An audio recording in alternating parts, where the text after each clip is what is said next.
but together with your husbands here, and we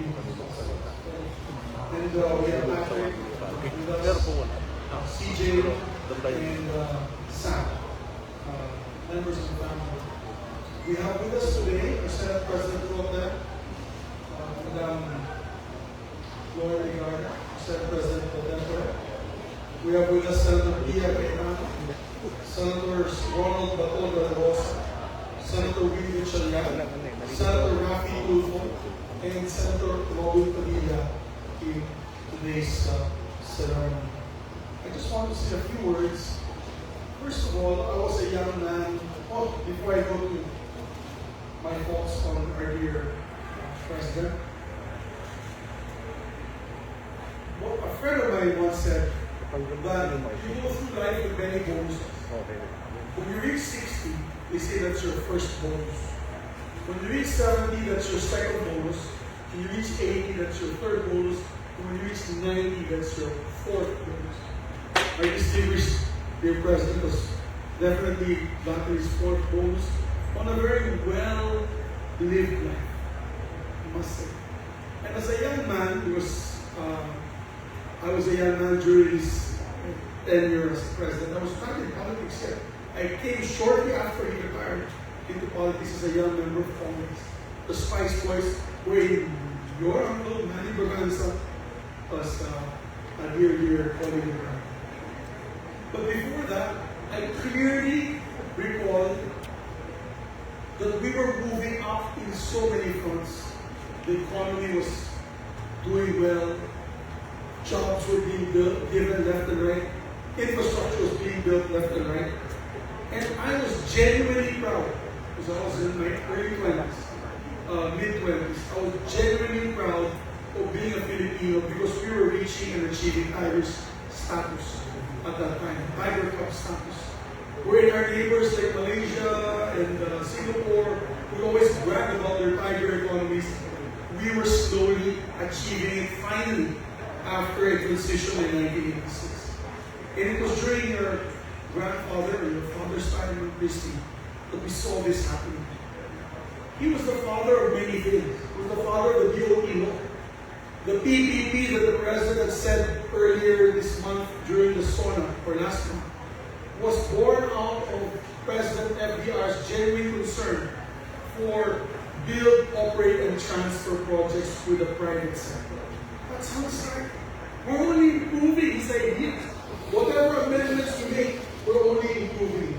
Also, like to make special mention of Peace Barbers, who's laughing there about me and all this thing. Member also of the Spice Boys. But, so BOT, I mentioned BOT. The power sector. We've amended the EPR law a couple of times, and I think we're going to look at it again to bring down the cost of electricity in our country. But that law, for the brainchild of reform in the energy sector, was no other than our dear President, President Fidel V. Ramos. And he opened up telecommunications, and that's why we have so many players in telecommunications.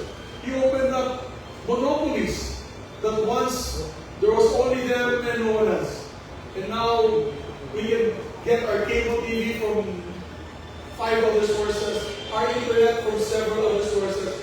It is all because of the brain, it's the brainchild, and of course the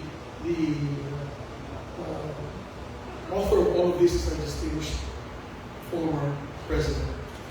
And not just to mention a few, he's also the brainchild of what I've been fighting for in Congress, which is the Bangsamoro Organic Law.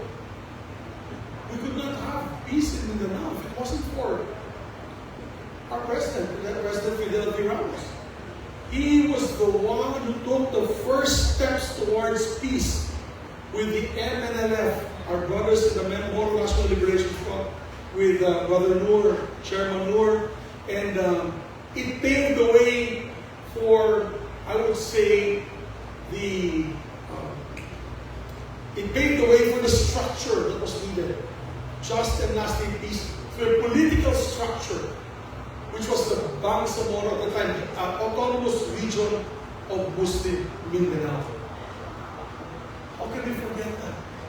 As a matter of fact, the gains now for the peace efforts began with this man. But one thing I loved about him the most was his leadership style, which I emulate. Idol namin ni AC, FBR, tsaka si Jollibee. Idol namin. What is it? The consultative leadership. The consensus builder.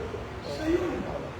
And when he got an election win that was so small, considering all the other candidates combined, he only had a lead of about 400,000 votes from his closest rival.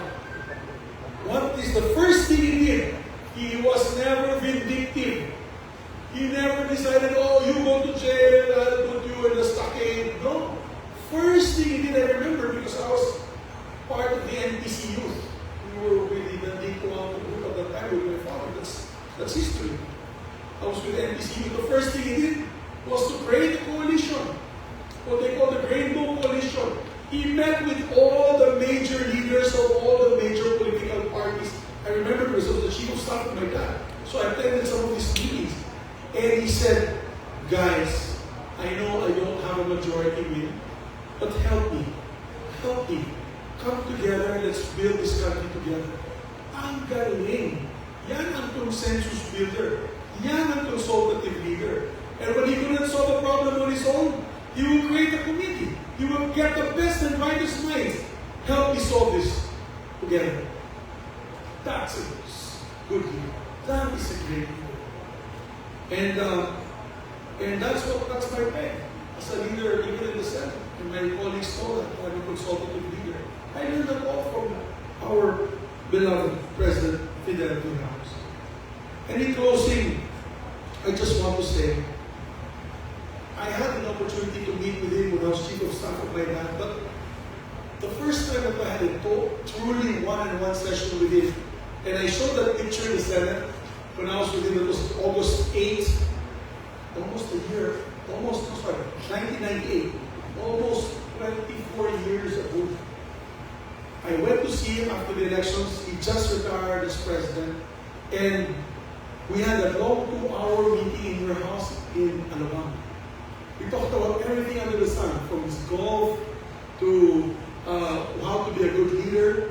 And he was writing me notes. He actually sent me, I think it was a book of his or some of his memoirs with red ball pen notes written all over it. I still have that. And as a young congressman, and he was genuinely interested to see that we would all make it through and be make the country better for the future. And he made a big impact on me. Not just one night, I was a young congressman, I was 8 years old. But he gave me the time, 2 hours, spoke to me, made such a big impact. And I've learned a lot from him. And to this day, we, the Red Cross, I'm Vice Chairman of the Philippine Red Cross, totally, absolutely nothing. Because he would always support the Red Cross. I'm sure he today can already come. As Chairman Gordon come. Well, I know he wants to come and visit.